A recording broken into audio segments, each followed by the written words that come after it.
welcome to Big Boof Bets. It's the Get That Money podcast.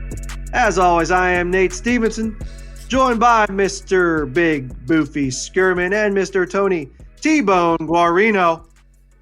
It is week 9. We are at the halfway-ish point in the season, gentlemen. How's everybody doing? Well, let's see here. The Stellars are 7-0, just beat Baltimore. The Locks are above 58% on the season, and I beat Nate in a pizza box matchup this week. I'm doing outstanding. First time for everything. What's up, Toad? Oh, I'm just over enthused with the pizza box race as opposed to this election race. But switching from politics back to something that I like a lot better, which is football. As Boof mentioned, boy, was another good week for the Locks, which means there's another good week for me, another good week for you. I don't have a whole lot else to say other than let's get into recapping those Locks. All right, we can do that. The Locks went 4-3 this week. Our 3 losers were the Packers minus 6.5. Got to say, I felt really good about that one. I thought they were going to really whoop the Vikings, and the game started good. They had a 7-point lead twice in the first half, and then Dalvin Cook just got going and said that's not how it's going to go down today. So that one went to crap. The Chargers, we had minus 3. That one started even better. They go into the fourth quarter up 24-3, and the Chargers do what they do. They went conservative and blew that lead. They ended up losing the game, so felt pretty crappy about that one. Then Bucks minus 10.5 against the Giants. They barely were able to squeak away with a 2-point victory. Our winners were the Raiders plus 3. Pretty crappy conditions in that game up in Cleveland, but they were able to kind of control that one the whole way. The Rams and Dolphins, we had under 46. That one looked terrible to start, but not a whole lot of points in the second half. We were able to cover. Chiefs minus 19.5. Just let Mahomes do what he's going to do. That was no problem. And Seahawks minus 3 against the 49ers. They were also in control of that one the whole way. So 4-3 on the week. That brings our total for the season to 34-24-1 with a 58.62% success rate. Also, we had a conditional pick. We had the Lions and Colts under 51. Fortunately, none of us were able to find that one at under 51, so that one did not count. And lucky for us, that's how it played out that week, because that one would have been a loser. Courtesy of Mr. Matt Stafford being very, very charitable, but yes, worked out in our favor. Yeah, that one worked out well for us. Well, it's always nice when the betting gods smile upon you every once in a while. Yeah, well. Well, with that, let's hope that they are smiling upon us for these Week 9 matchups. And we'll start things off with the Green Bay Packers at the San Francisco 49ers for our Thursday night football matchup. The Packers are laying 5.5, and the over-under is at 49.5. Love the Packers at minus 5.5 here. They're the way more healthier team. I don't normally try to put too much stock in the revenge factor here, but the Packers got waxed twice last year against a 49ers squad at full strength. And sometimes this is just one of those ones where, you have to lay down and take it even when you're down. And I think that's what the Niners are going to have to deal with this week with just so many more injuries. Now they don't have Garoppolo or Kittle. They're down to their third, fourth running back. Tevin Coleman's kind of back, but I don't really – he doesn't – I read today Tevin Coleman is already out for this week.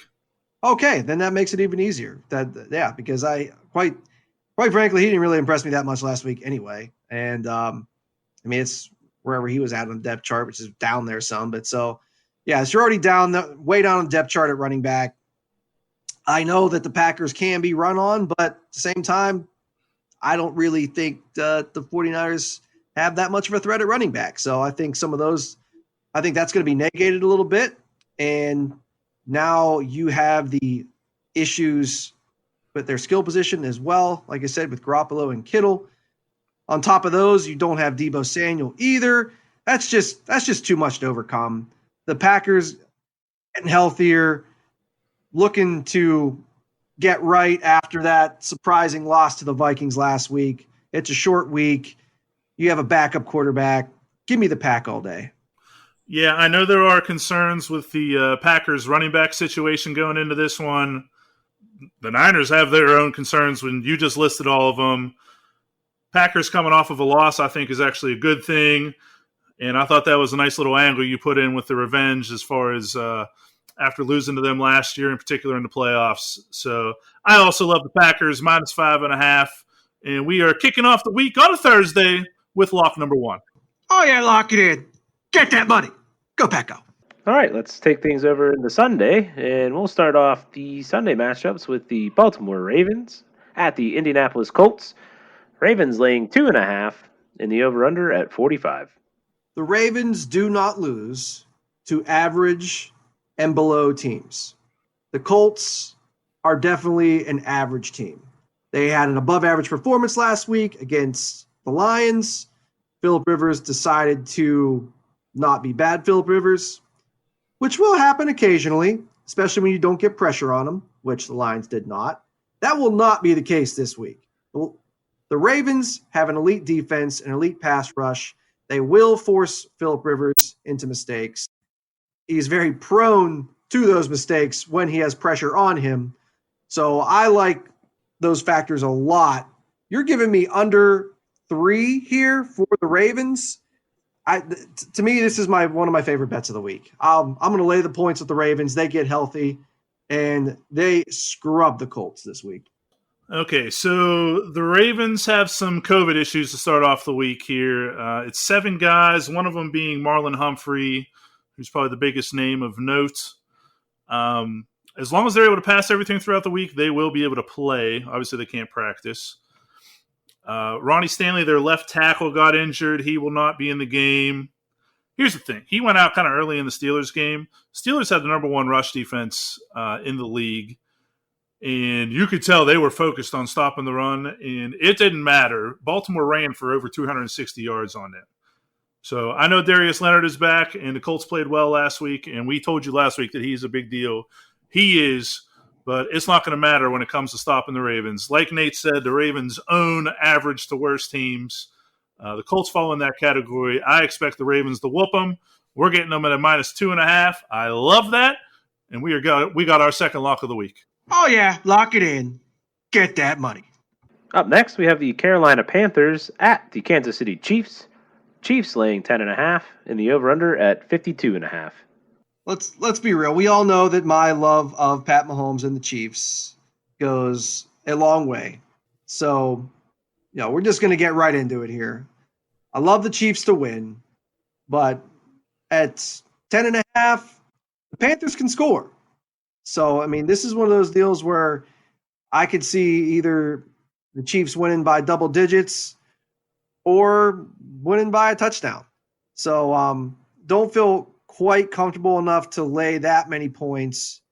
I do think that if you want to be a little safer in a parlay, which I will share later, buy the Chiefs down to a touchdown or 6.5. It still only puts it at -195 on the juice. So you're still getting, 2-1 there. I'm sorry, 1-2 there. So don't hate that, but the spread's a little bit too rich for me to lock it in. So I'm going to pass. Yeah, if you made me, I would take the Panthers with this many points. They're still a solid football team. It's just the Chiefs always have that potential to just be on that day and put up 50 on anybody no matter what. So that's enough to scare me away from the pick. It's going to be a pass. Plus, I forgot to mention there, Boof. They're going against Teddy Bridgewater, and he covers against everybody. So stay away. Stay away. All right, moving on. We'll take a look at the Chicago Bears at the Tennessee Titans. Titans are laying 6, and the over-under is at 46.5. I hate the Bears. You go first, Boof. Okay, so last week I told you guys that the Titans have only covered the number of -6 one time this season. Now, I'm looking at the Bears' schedule here. As far as them losing by 6, that has only happened twice to them. So I feel very similar to how I felt about the Titans and Bengals game last week.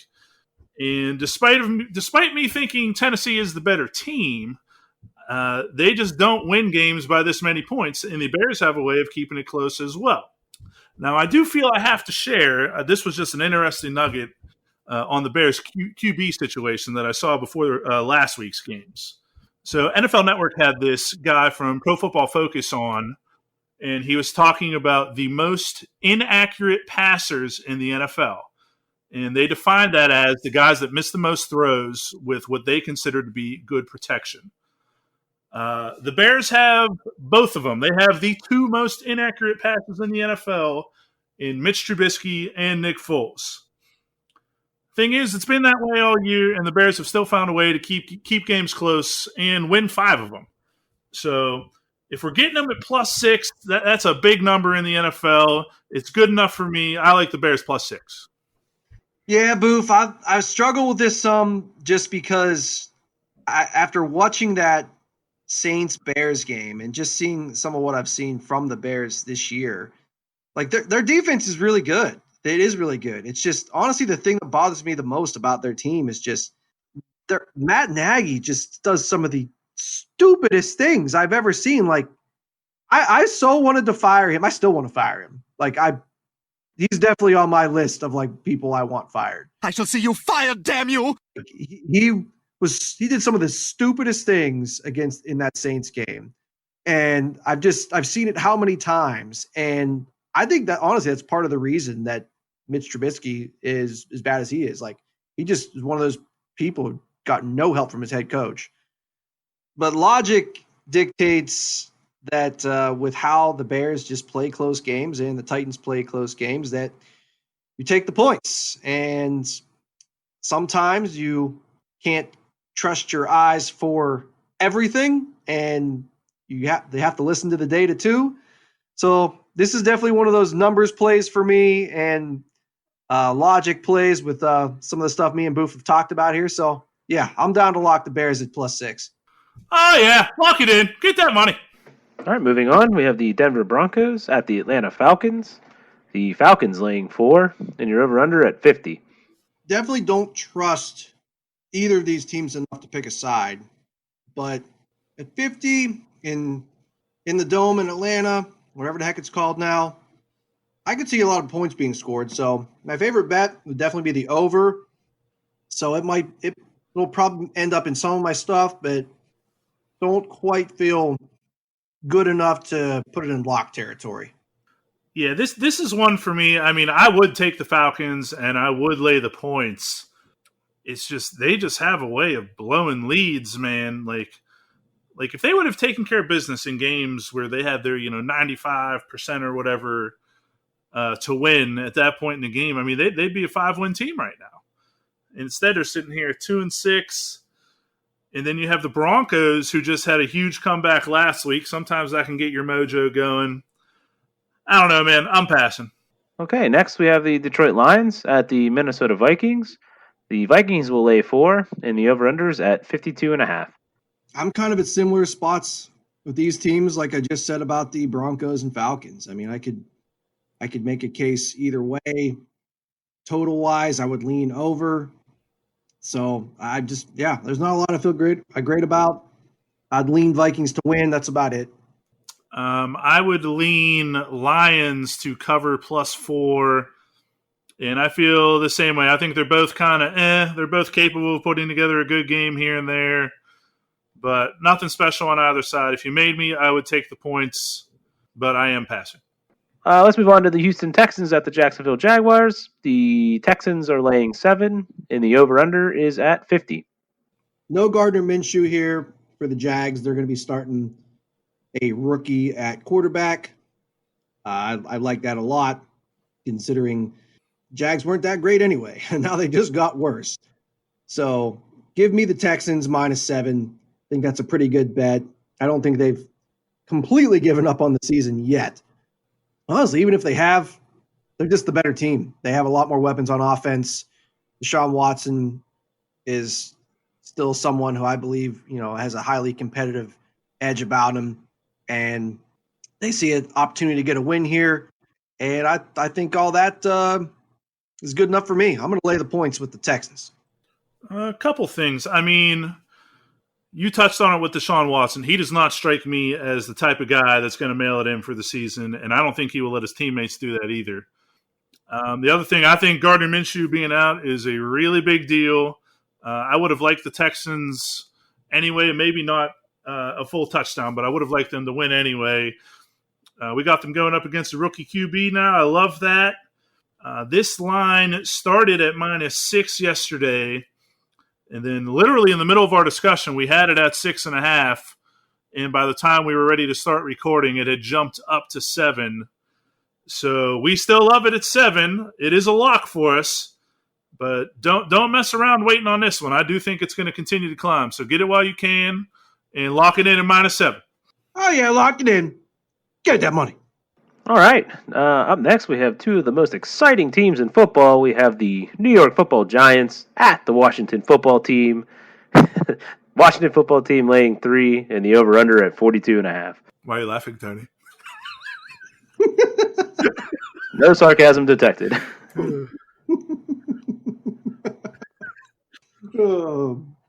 WTF. WFT is laying points.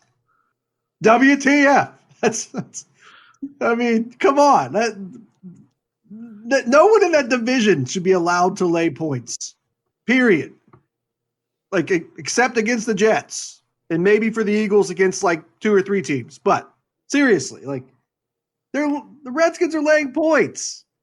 Oh, my God. I mean, I know the Giants are coming off a short week here, but, geez Louise, I don't know. This is definitely an equation game. I think I agree with you. I would apply the equation as well. If you made me, I would go ahead and take Washington, but poop plus poop does still equal poop, and I'm passing. All right, so let's take a look at our final 1 o'clock game, which will be the Seattle Seahawks at the Buffalo Bills.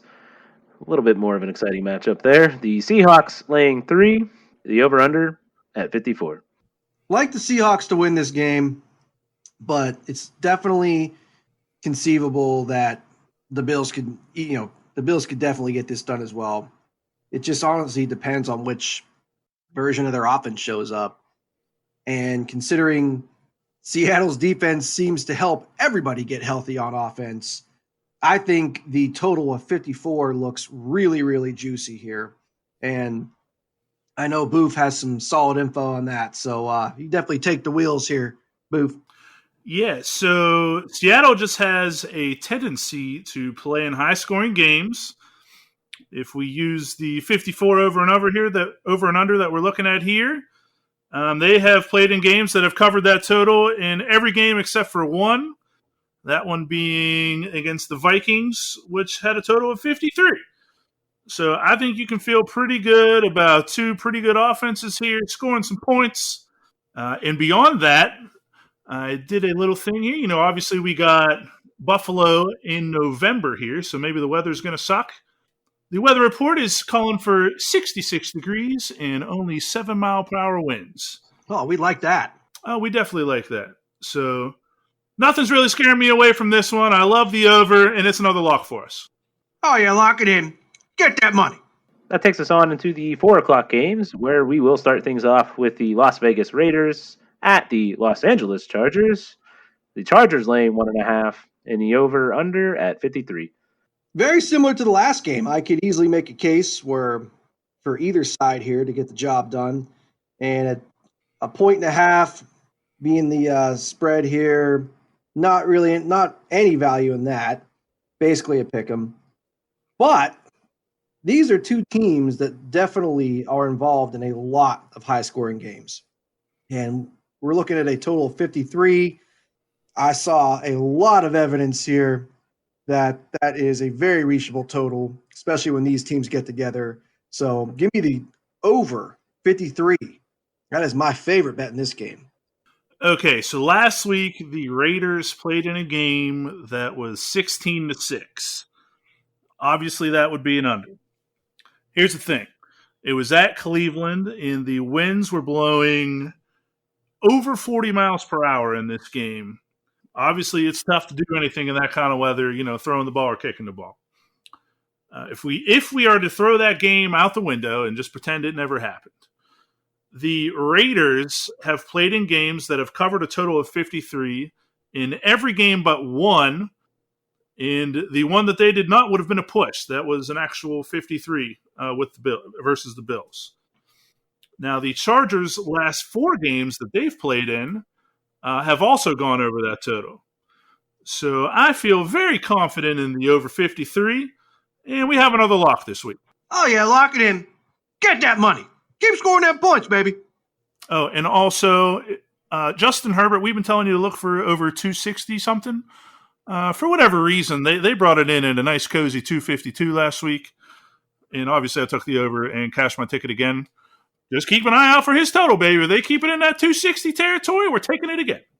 Yeah, man, you've been crushing that. I've had it 4 weeks in a row. Yeah, you've been crushing that over for him. That's definitely been cashing. Keep it coming. You serve up meatballs, I eat them. I love meatballs. All right, up next, we have the Miami Dolphins at the Arizona Cardinals. The Cardinals laying 4 and the over-under at 47.5. Got the Arizona Cardinals coming off a bye, coming off that big win against Seattle the week before that. You have the Rams just lost to the Dolphins. You have the Niners injured. The Cardinals are hunting, baby. I see them as a young team that's improving.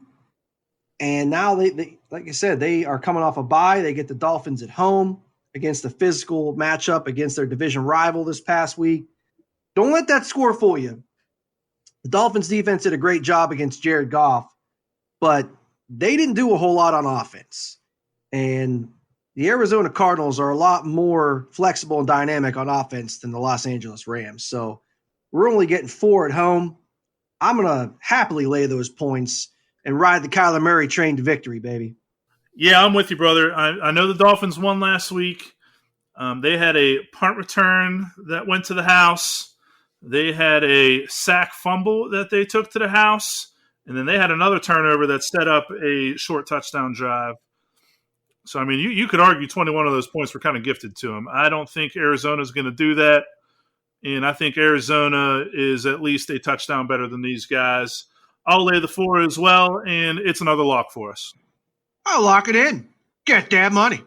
Okay, our final late afternoon game on Sunday will be between the Pittsburgh Steelers, I should say the undefeated Pittsburgh Steelers, at the very defeated Dallas Cowboys.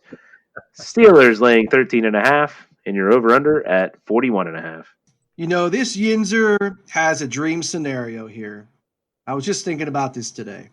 It's like, what would be one of the best things that could ever happen in terms of just being a fan of the team and then also kind of sticking it to the Patriots a little bit? Having an undefeated season and winning number 7 to pass the Patriots and doing what they couldn't do for the undefeated Super Bowl championship. Bro, I'm all in. Lay the points to the Steelers. The Tomlin loss isn't happening this year. I know you're respecting Yinzer Nate to be like, no. I'm a believer. Tomlin, coach of the year, undefeated, Super Bowl champs. Don't care. Lay the 2 touchdowns. We beating the Cowboys. Let's go. I love it, baby. I love it. If you look at this game, Ben DiNucci isn't even going to be starting for the Cowboys. Who did you say is starting for them this week, Nate? Cooper Rush off the practice squad, formerly of the Cowboys, but that was also before Mike McCarthy was on the team. So it's not like he has a ton of time in this offense. Yeah, and he's going to be going up against that vaunted Steelers pass rush. I know Baltimore ran for 260 on the Steelers, but they have a very unique rushing attack. The other running backs who, a lot of people around the league consider to be outstanding haven't done jack against the Steelers. And I see a similar fate for Ezekiel Elliott. My biggest concern is just in recent history, the Steelers have found a way to not cover a number that is this high. So for that reason, I am passing. All right, so let's take a look at the Sunday night football game, which will be between the New Orleans Saints and the Tampa Bay Buccaneers. The Bucks are laying 5.5, and the over/under is at 51.5. I believe this opened at 3. I definitely would have took the Bucks laying 3 points, but now it's up to say 5.5 now, Tone. That's correct. So yeah, we're trending upwards towards a touchdown. My gut still tells me that this is the Bucks were looking ahead a little bit to this game. I have a feeling when somebody one of those ones I look back, I'm like, man, I wish I'd have laid 5.5. But I just want to be careful. I don't feel confident enough to lock it. Although it's like I really want to, but it's like I want to, but so we just ain't gonna do it. Like the Bucks to get the victory though, and put themselves in the driver's seat for the division, but getting a little too rich on the points there, so we're gonna pass it. You know what, man? I think I feel the exact same way. Like my gut tells me to lay the points, and Tampa's going to find a way to win by a touchdown. But I don't know. I've been screwed by that too many times in the past. It is worth noting Antonio Brown will be making his debut with the Bucks. So I remember talking to Nate during our discussion. They really seem to miss Chris Godwin when he doesn't play. If he in fact does not go this week with because of the finger, Antonio Brown, assuming you're getting the AB from a couple years ago, is obviously a very worthy replacement. So should be interesting to see how it plays out. There's a lot of division lead implications on the line here, but at the end of the day, it's going to be a pass. Actually, Boof, I forgot to mention as well, Emmanuel Sanders will be back. Just kind of FYI purposes for everybody. Yeah, and you want to monitor Michael Thomas as well. Yep. But yeah, I agree. Pass it. All right, so that brings us to Monday night, which will be between the New England Patriots and the New York Jets. The Patriots laying 7, and the over/under at 42.5. Speaking of coaches that need to be fired. Bill Belichick. No, wrong one. Oh, man, I totally forgot I wanted to fire Anthony Lynn, too, for how conservative he was against the freaking Broncos. But Gase, how is Gase still have a job? It's unbelievable. I heard an amazing statistic that in his career with the Jets, he's 7-17, and he has more double-digit losses, 8, in his career with the Jets than he does wins, 7, which is just – that's horrible. I mean, that's just futility defined right there. And right now, you know what? The Patriots could be sending out their mascot to play quarterback, and I'd still lay a touchdown with the Patriots. I don't care. Bill Belichick, I know – we always say about the faith of Bill Belichick, and I know it's showing that, COVID and all kind of stuff is really taking its toll on the Patriots this year, but the Jets are just too damn bad. They're having a fire sale. They're trading away players like they're on clearance. Give me the Pats, -7. So we've had a kind of a 14-point guideline for you this year. Last week, we went away from that, and we laid 19.5 points, and we cashed our ticket. Easy. Now, obviously, the Patriots are not as potent as the Chiefs are on offense, but this one is only 7. This is a very normal checkpoint for us, and I will lay that no problem. We're talking about Belichick against the Jets. We're talking about Cam Newton, who's a very proud man, and I don't think he's going to be fumbling the ball inside the 10 against these guys. Give me the Pats, -7, and it's another lock for us. Oh, yeah. Hey, you know what? I'm sorry, Boof. I know I keep doing this to you, so I apologize. But you just brought up Cam, and that's a very good point. And one of the guys that the Jets just traded away is their run-stuffing inside linebacker. Yeah, they're 100 tackle per year guy. So who's tackling Cam and Harris and Burkhead and whoever else they're running at him? So, yeah, all day, baby. I agree. Lock it in. Get that money.